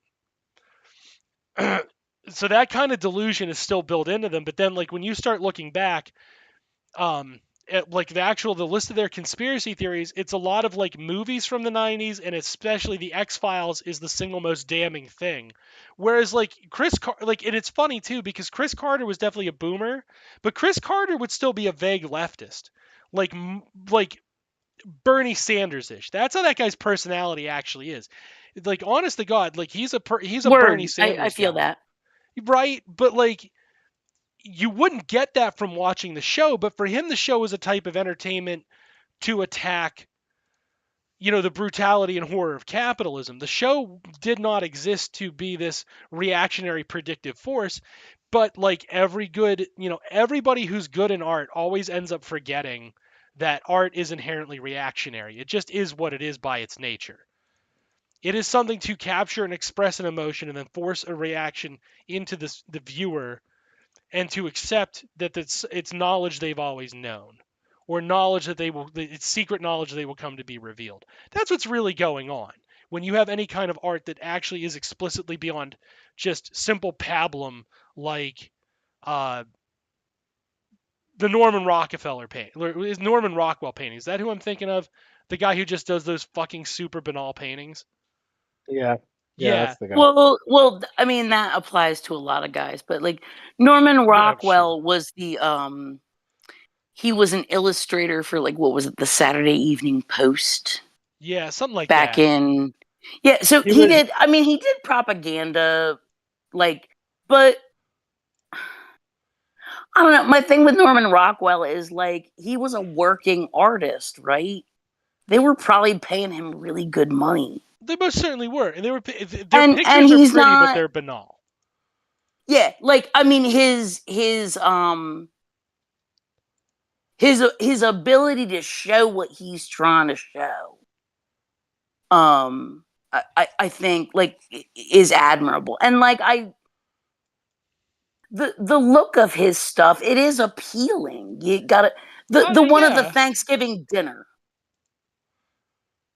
You know? Yeah, but like as much as But- there is but a what I'm- politics built into it, it's a banality because you can really Yeah. reproduce Norman Rockwell shit anywhere in the world contemporary to that place, and it'll just be a benign reactionaryism as isn't this pretty? Like it's that kind of stupid shit you see on the Well, internet. It's not highbrow stuff. Actually, my argument would be like, he's good at faces. Well, it's certainly better than Hitler was at faces. He's good. He's good at faces and expressions. Yeah, I don't think we're gonna win this one, Keith.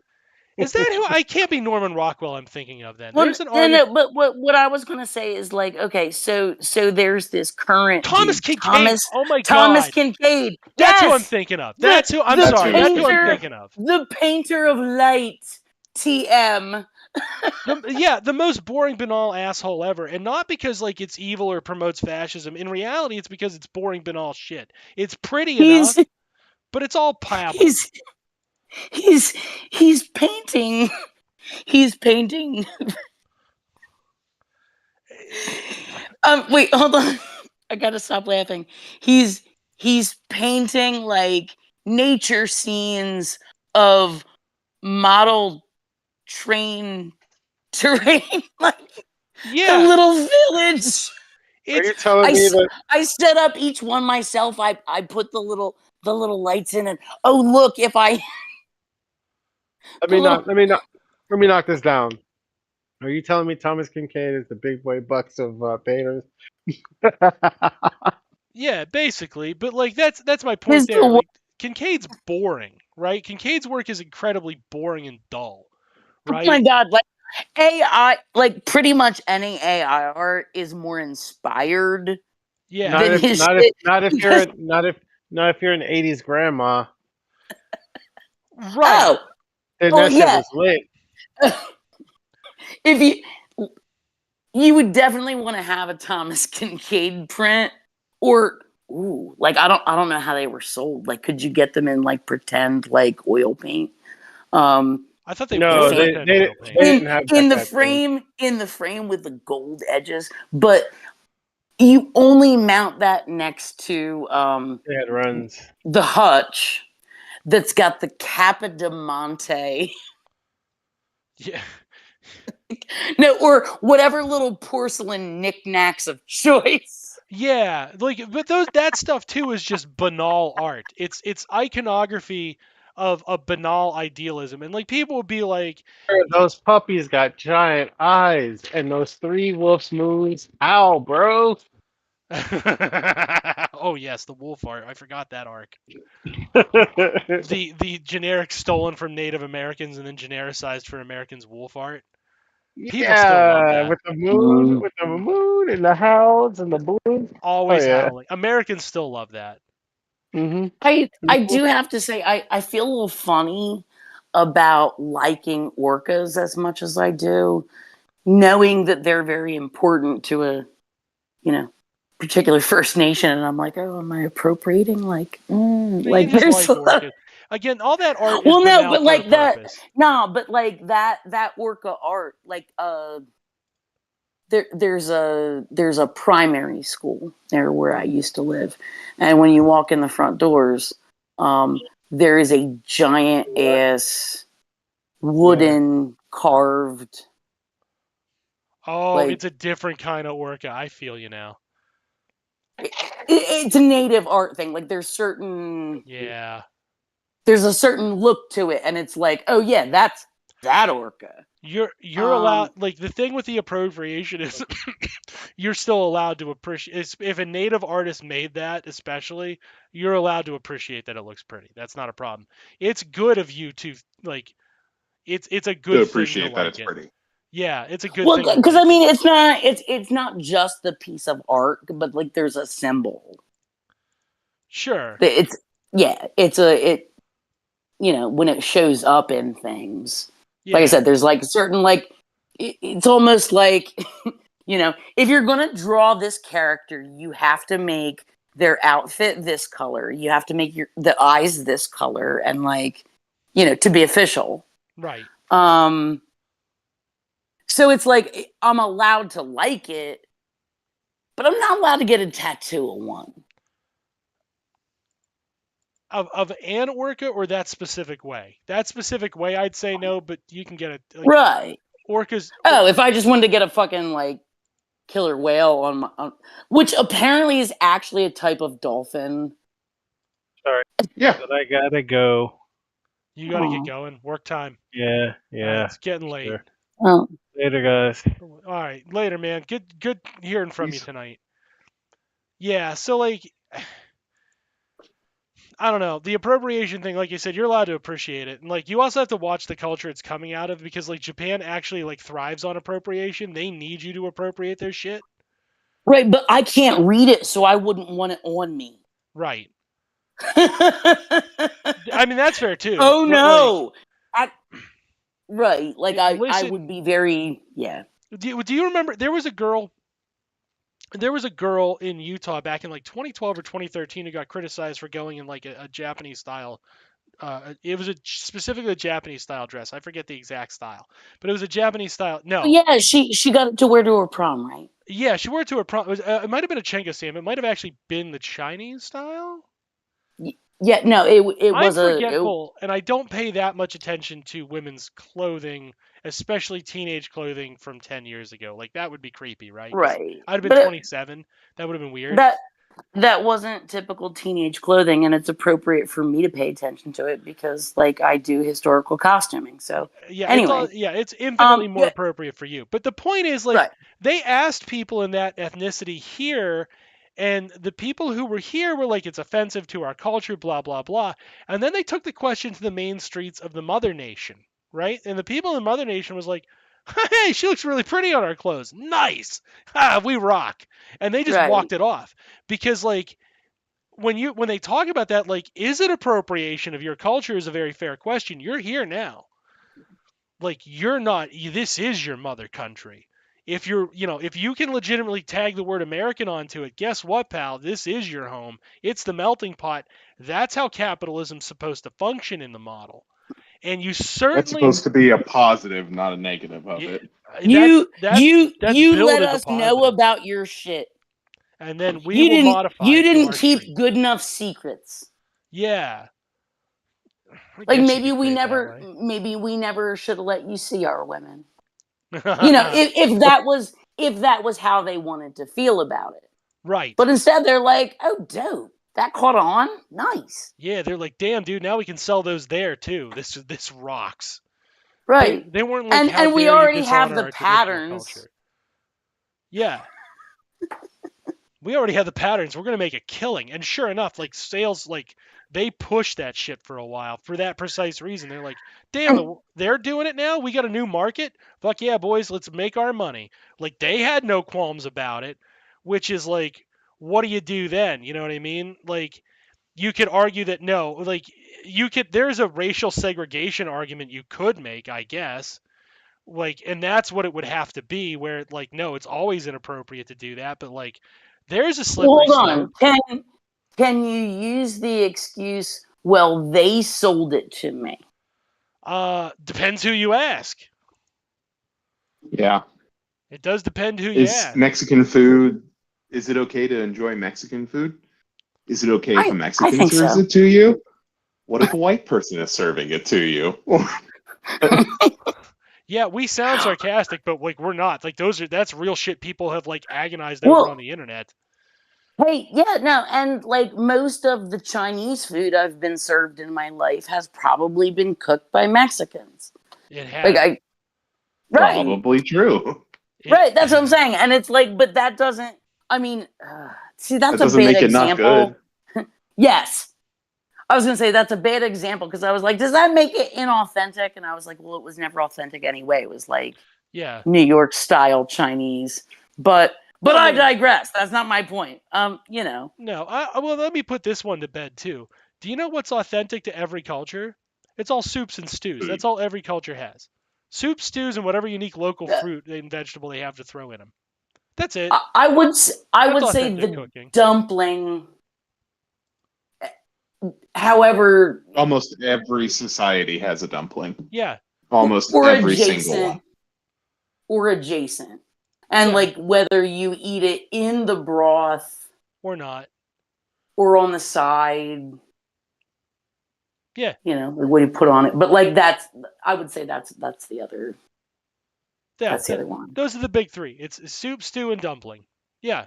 That's it. Every culture has them. They have Various their own variant. breads. Bread, but everybody has a loaf of bread. You know. Bread's kind of a dumpling. Bread is basically like a half dumpling. The math works out. Yeah. So like, and I'm not really It's trying an to be like unfilled sarcastic or diminishing on it. It's just like if you can locally produce bread X way, then that's how your bread looks. Like that's what makes it unique. So when they were like, no, there's a mysticism aspect to this shit that I don't like when you're talking about cultural appropriation. That like conservatives really love to pounce on, and the reason is that mysticism element, like this is our sacred food or whatever, like that's a really conservative framing. It is, because that's not like that stuff doesn't happen by choice. Like, like San Francisco sourdough.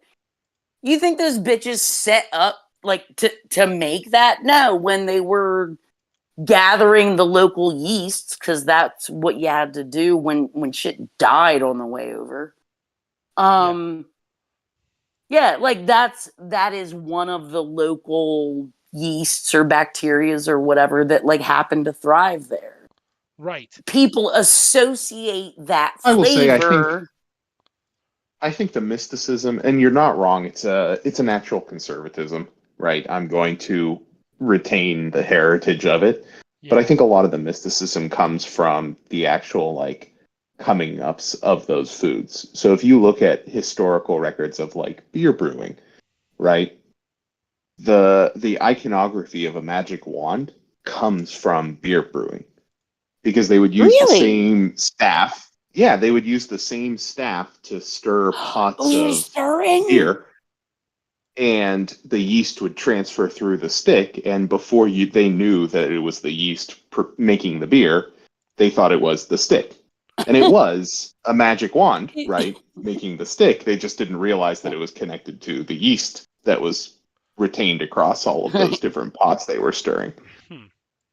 It so was like, the stick. You said the word mysticism, but it was literally magic at one point historically. How they would interpret the event. Yeah, if you don't have germ theory. Yeah, that's and true. It's not like I'm not saying that that's not a sense of conservatism. That is the literal sense of conservatism. I want to retain the history of this object, but like that's why we have that for sure. Yeah.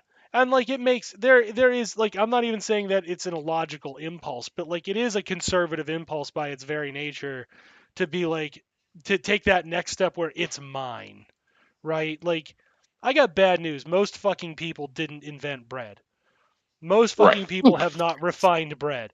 So like when you're like, this bread is uniquely us, it's our unique heritage, like there's a real chance you're not even the same race as the person who made that shit, even though you have the same nationality. That shit came now. And bread caught on like you're like, wild. If I could buy Wonder Bread in my town, I would do that shit. This is horrible. Yeah. I'm so tired of it. So yeah. So, but yeah, this is our shitty ass bread. Why are you? Give me what you got. I'll trade. Yeah, I'll trade you for the Wonder Bread, please.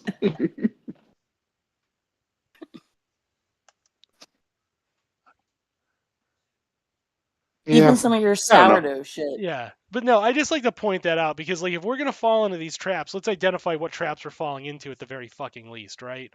Like if we're gonna fall in this conservative trap of like, race purity and magic, then okay, like we can do that. That's fine, right? We can do your little race purity magic. But just understand we're doing a deep conservatism if we're gonna keep it mysticized and we can't reproduce it for everybody to enjoy in some way or fashion.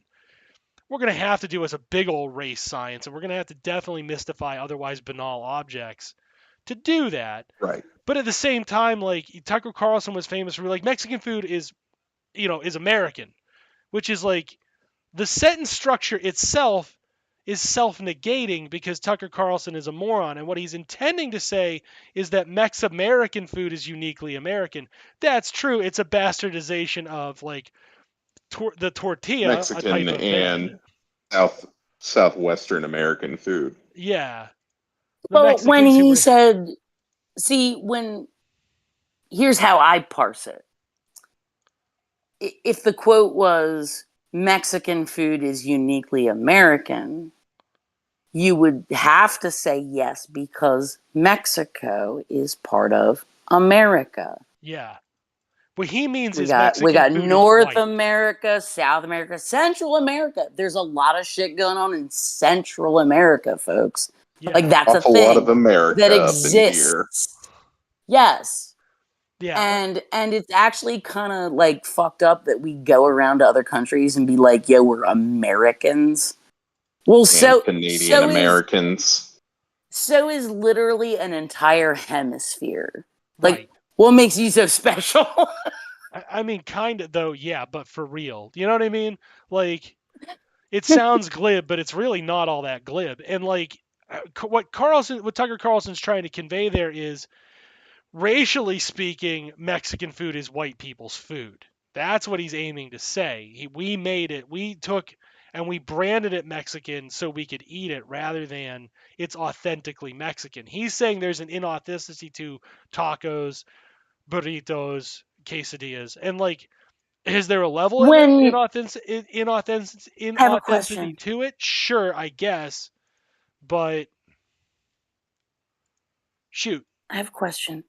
When he says we, does he mean like his does he have any Mormon relatives who like moved to Mexico to run away from laws about like what you could do to certain women folk in your community? What you could do to certain blood relatives? Mm-hmm. Mm-hmm. Yeah, no. Conveniently enough, Basically, that's not like, what he means. Oh. Weird. Does he have those connections though? No, he's not a Mormon. He's just he's a rank and file northeastern Protestant white boy. I mean, he seems like ultimate wasp, but there's something about it. Remember earlier today or this evening when I was talking about there's a certain kind of like entitled, privileged white boy, like mean buffoonery. Are you that certain guys engage in, like, and you just like in less than 2 minutes, you're like, oh my god, this guy's a douchebag. I don't want to be in the same room with him. Are you trying to imply that the heir to the Swanson fortune is some kind of white douchebag? Are you saying something mean about my grandma? If you thought that I was implying that, I apologize. Because I was saying that. Yeah. I said what I said. I meant it to be text, not subtext. Subtext is for cowards. Subtext is for Iranians and cowards. No.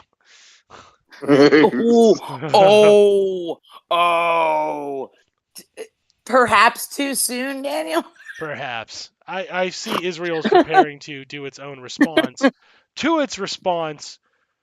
its initial fucking attack on Iran. I love how fucking many hoops Zionists jump through to get to where they're like, it's okay that they're doing a race war. I watched the Israel versus Palestine debate today with Dennis Prager and Cenk Uygur and Dave Smith, and just a laundry list of people that I really wouldn't want to hear on about the issue. And the closest one to wanting to hear anything coming out of those mouths was Cenk Uygur. And we know I'm not his biggest fan right now. That is true. I really didn't have you pegged as a masochist, Daniel. I know some doms that can be like good to you, but like less harsh than having to listen to that debate. You forget. I love debates for the skin of the game alone. You know what? This is still something I hang my hat on. I'm very proud of. I am still rated in the National Forensics League, at least to my knowledge. I'm still rated as a lifetime member as a judge. So I am fit to judge a debate, and I am fit to by Oh, proxy. Run. damn! Yeah, I don't. You are like, a debater. Wait, what was I that actually am that organization? guy. I am that nerd. Like, What was that organization again? the National Forensics League. Forensics is the proper terminology for debate. Yes, I know that now. Yeah. Once You were upon a telling the time, I was audience. very confused when another high schooler told me that They were in that forensics. they had been to a thing for forensics, like a forensics competition. That was it. Yeah. And you They were had like, been to a forensics where's all the competition. blood splatter? Yeah. Then you punch him in the Exactly. face. Where's the fucking I'm blood splatter, nerd? Wait, but I'm just thinking, like, wait, there are medical examiner conferences for high schoolers, and how the fuck do I get in on that? Like, Yeah, no. Well, that's what I I was was- confused at first too, before I actually joined, and then like I was like, oh shit, this is speech and debate. Let's see if I'm good at this, and I just turned out to be like stupid good at it. Yeah, so I was like, wow. Dan was dummy good at the forensics. But for real though, like I said, I earned enough points before I grad, which is not an easy. It's not a very easy feat because we only can, like our high school was so tiny. We were not, to my knowledge, at least this is how the teacher told us, we were too tiny to be able to write mock bills to debate at them. We could only go and present debate. So you could only score points by actually getting up and speaking, because there were a lot of kids who coasted on that one just by being able to write the bills that we would then be debating. Right, no, and actually I'm just thinking that sounds like Model Congress. That sounds similar. like, I didn't do Model UN or whatever, but like I was never offered Model UN. I would have jumped at the fucking chance. I did that Model was UN, not but a. Oh, damn you! That's so cool. Wait, you did that? Yeah. Holla! All right, so you got to do that. So here's my. The Prime Minister of Sweden. Nice. We went to the Swedish embassy. It was great. Hell yeah.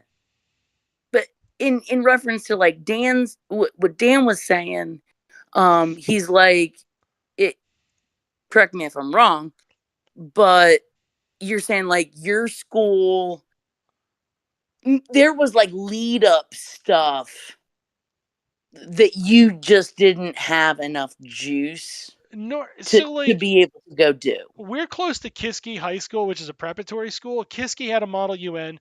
Kiski had a youth and government body, and Kiski had a Model UN. We had youth and government thanks to our civics teacher, who believed that had genuine value, but that deals with mostly state and federal government. Primarily state government's how it interacts from the YMCA, and the Forensics League, which was like supposed to be a pseudo state. It was like it's like the amateur hour version of it, right? Because it's not as big as youth and government, to my understanding, which is the YMCA program. It's a YMCA backed program, and then after that, you could get to the big boy time, which is Model UN.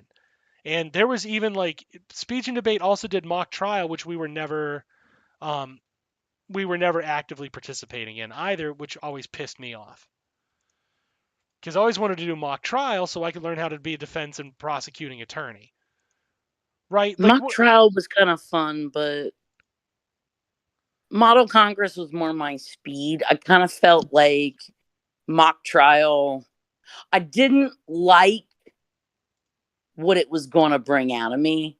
And so I just kind of noped out. Because I had the choice, right? Yeah. I mean, in theory, I could have done both, but like... it would have been exceptionally time consuming. I mean, I will say that. Like, doing both would be like, ugh. You know? Yeah. And then, like, if you've got other things going on. Yeah. If you're trying to have But sex anytime in the next century, you're not gonna have fun doing this shit. Unless you're willing to have sex with well, debate nerds, which I wouldn't. Them girls are um, crazy, and them boys are Daniel, weird. Daniel, go back a couple decades. Yeah. I can text you. I can text you the number, but you have to call because they don't have text then. Yeah. And give me that message then. Okay, fair enough. All right, Thank you. I will send a carrier pigeon to the sock hop, Into the past. into the past, into the sock hop with my time machine. Yeah, so like, I just like I remember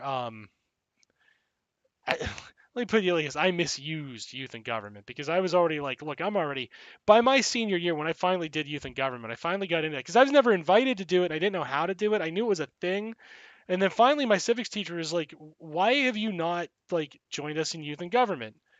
And I was like, how do I sign up for that? I don't even know what that is. And he was like, the fuck do you mean you don't know what it is? Like that literally just came flying out of his mouth. He's like, the fuck do you mean you don't know what that is? And I was like, Nice. I was like, like, dude, I only know what people tell me. Like, I don't get in other people's business. I'm very isolated as a person. Like, that's like, the fuck do Oh, you mean that was an wait. option? Wait. Me. I'm interested in if this was the situation. He thought that you would be seeking out things that you thought would be enjoyable. Yeah. And like, And so he he's was right. surprised that you had not stumbled upon it. He's right to a degree because I sure did used to seek out things I found enjoyable. They just used to have 2 legs and breasts, right? Like that's, and they weren't so Oh, much you had a things. life, is what you're saying. I mean, look, I only had to do forensics 1 day a week. I had 6 days to myself. That was a fair trade. Youth and government had like 2 sessions. I found out later, and I was like, ugh, no. You're really horning in on my girl time, pal. Like you gotta understand, that's what I'm interested in. Fuck all this other shit. If it interferes with my ability to meet females, and then like what finally baited me in was a female. What got me into forensic was a female. And what got me into that, like if there's not a woman attached to it, I don't stick with it very long. So I saw some titties further on in the office, and I signed my name. Yeah, like when I like if you wind the era back to teenage Dan was very much interested in one thing only. It was females. Anything else was not of interest. I liked being around them. I liked talking to them. I liked doing things with them because I thought their activities were far more interesting and less brutish than males, and I liked fucking them. Ideal companions.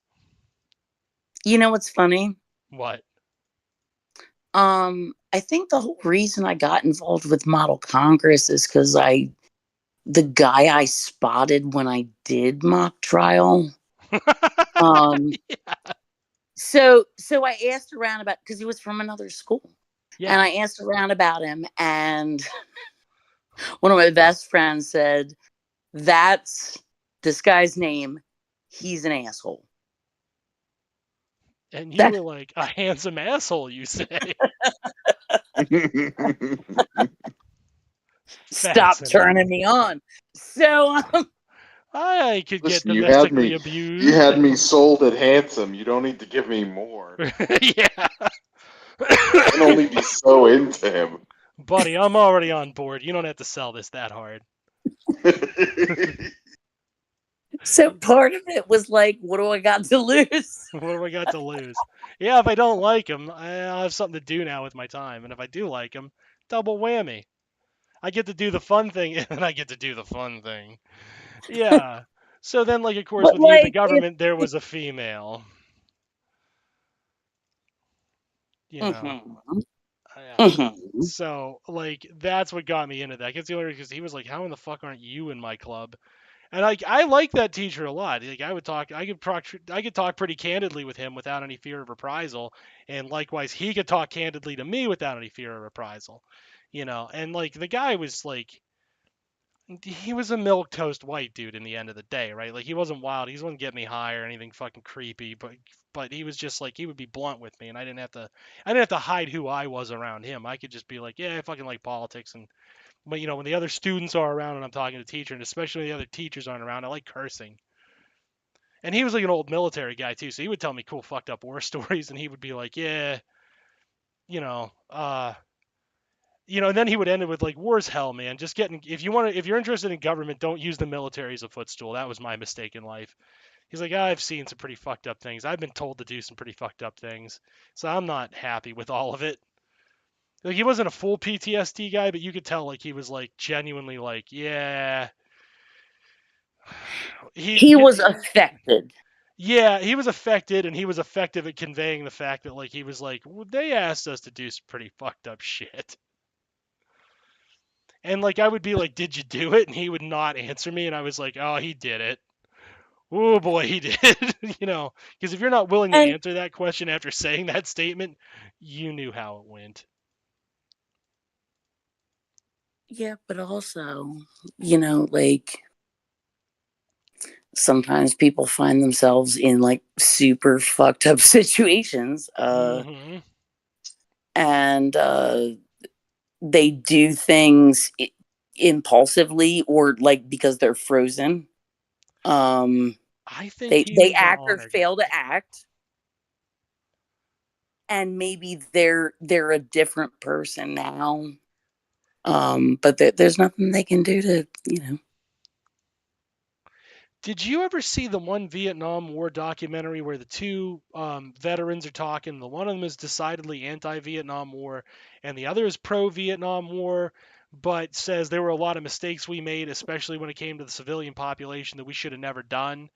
He's like, we should have went to war, but we should have stuck to fighting the enemy instead of fighting that, which is like a weird position because, of course, the enemy were like people we imposed upon anyway. But leaving that aside for a second, it's a nice theoretical position. it's a theoretical position that really doesn't hold any substantive weight. And then his criticism is like, he's one of those dudes who's like, if you've never been to war, I don't want to hear your opinion on war. Blah blah blah. Which is like, well, civilian populaces are affected by war, even if they're not in the war, because we have to live in the culture that then promotes the war and encourages to send young men to this violence that is forcing you to say like, well, we probably shouldn't have done all this, right? And then there was another guy who was vehemently anti-war, but he went to war in Vietnam. And then when they were talking to each other, and the guy was like bashing on it, he's like, "Well, look, man, I don't see it that way." But his attitude shifted. He was closer to one of those guys, but he was definitely willing to be like, "Look, just don't get involved with that shit, man. Just go to college." You know. He was like, "That's the way to do it." He's like, "Our military." He's like, "We need one," but he's like, "You're a smart kid. They're gonna eat you up if you go in there." He's like that. He's like, it's not for people who are smart, because he's like, that was my mistake. He's like, I'm a relatively smart guy compared to the average grunt, and that shit really affected me. They kind of need dumb It's guys who aren't affected emotionally by things. And he's like, it's not for smart guys who aren't evil. mm-hmm. Or dogs. It's not for dogs, is what he said. What he meant to convey was like, it's not for dogs. People with animal intelligence should go to the military because they need somebody to care for them, and they're going to be morally okay with whatever monstrous thing they do. Like I said, My daddy told me to. Oh, the whole family does it, yeah. And like he was like disturbingly Oh no, candid I was about thinking it. like dogs. Oh yeah. Well, my daddy told me to, and then he gave me a treat and Yeah. scratched me under my ears. Oh my god. Oh my god. Oh my Yeah, god, but kind of though. Like that's the fucked up part. Is like, I mean, that's like, from that conversation, that's what I remember. If that wasn't his intent to say it that way, if he was just calling me a pussy, that's fine. But the way he said it was like, it's not for smart people. It is for people who are not very smart. He's like, smart people come out of there really, really affected negatively. They get either really monstrous or word. Yeah, or really, really like fucked up in the head, And he was like, just don't do it, Like he was like, it's not good. They don't turn out well one way or the other. He's like, but he was also like a pro-America guy. He was like, oh, we need a military. You need a place to care for those people, and the military is the way to care for them. Like he was very adamant on that point. Don't get me wrong. It's not like he was like, war is just unilaterally bad. America's evil, blah, blah, blah. No, he was a very pro-American guy, but he was like, you don't want to be in the military because of what they're going to ask you to do. And if you're smart and have any kind of a conscience, you're not going to be able to do it. And then if you go through with it, you're going to really fuck yourself up in the head. Whereas, like, dumb people, But the like, thing is, they're not going to remember. don't we need a place for those people? That was his argument. And I guess what I find problematic is, like, how do you define those people? Well, he would have been talking largely about, like, white kids from our school who clearly were not going to have stellar lives. Which, like, to be fair, the ones who didn't join the military have, like, been to jail on a murder charge, or convicted of a murder charge, got out of a murder charge. Their kids are convicted of murdering one of their immediate family members. Right. So they look at you at this point like you'd never been arrested. Yeah. Or yeah, currently not smoking weed in front of them. Like, I mean, Yeah. would probably pass a drug test. Would I probably do. I would have. I didn't smoke marijuana until I was 18, and I cut that out by about 26. Right, but so we're talking like in high school. Yeah, in high school. No, Dan was Oh, was a weekend and, warrior like, on drinking and smoking, but Dan was not. Pretty good. He was clean. I bet your grades were pretty good. No, they were terrible. Oh, yeah. But like, if one were to read the teacher reports, like, Daniel had that little bit of spark in him. Daniel had that spark that needed nurtures, and they just couldn't get through to him.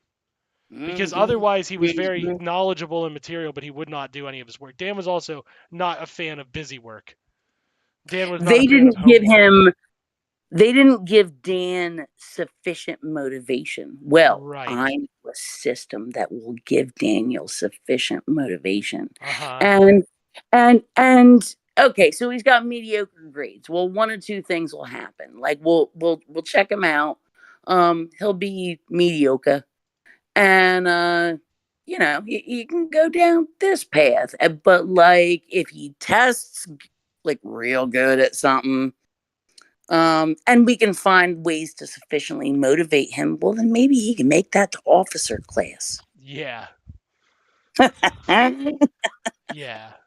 Well, remember, there's no written homework in the military, so it would have been physical qualifications. But back then, I wouldn't have met any weightlifting requirements if there were substantive ones. But I would have met the physical endurance because I was a runner. Because again, I needed to get the girls, and I didn't have a car. Right. So I learned how to use my and goddamn so legs if there was like a minimum phys ed requirement. Yeah, I would have met the weight. I would have met the height. I had scoliosis, so they probably wouldn't have taken me on that. Lots of people got scoliosis, Daniel. You can get a waiver for damn near anything if you ask. That's true. I probably could have gotten a waiver, but immediately I would have been rejected on those grounds. It's severe enough. My mother found out I had severe scoliosis. She was like, "Okay, good." All right. So here is my question. Was said scoliosis ever treated? No. Okay. So there's no medical records that they can grab. No. It was diagnosed. It was diagnosed. Well, no. Yeah. Let me finish this. There's no medical records they can prove that, like, they can pull that prove that you really had it. Maybe someone threw that diagnosis at you, but they didn't really know what they were doing. Like, you know how it is. Like, they scribble something on there so that maybe they can get insurance to pay for it. Maybe that's how the military would have interpreted it. Maybe. And even if like they didn't look at it that way, you sure as shit could get a waiver for that. Like, that scoliosis. Unless your spine literally looks like a serpent in like a fresco. like a big old, like, cool S. Fair. And there are, X-rays or whatever that they could request that would prove that. Oh, yeah.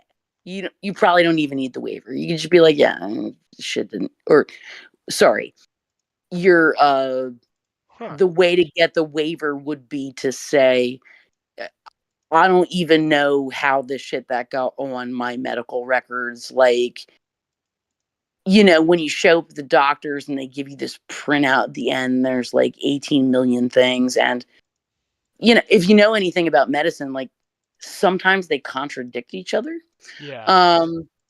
Right. So you'd be like, I don't even know how the fuck that got on there. Like maybe they punched the wrong button. And that's plausible enough. If you haven't been like, as long as you weren't dumb enough to be like, oh, and here's my x-rays.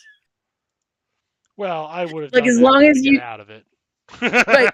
Well, no, if you wanted to get, if there was a draft, Yeah. It's the draft in reverse. Right. Yeah, that's a good way of putting it, actually. Because I'm looking to stay off the team, Coach. How do we stay off the team, buddy?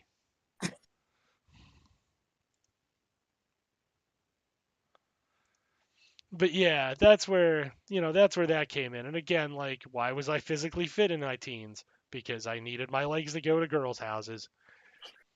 Yeah, why was I anything? Because I Dan needed. Cohen had to stay fucking. It was a thing. It was a And thing. so I bet like from all of that to this day, you probably have like really nicely defined calves. Correct. Now they're mostly defined because, again, like after I got sexually assaulted, I was like, well, that backfired. Time to abandon that. I'll just try to win him over with my personality. And then consequently, I changed my personality, make it more appealing to women. Once the looks failed me, I switched to personality. You learn real fast. Damn. Yep. That was it. That's the big secret to me. And then after that, I was like, damn.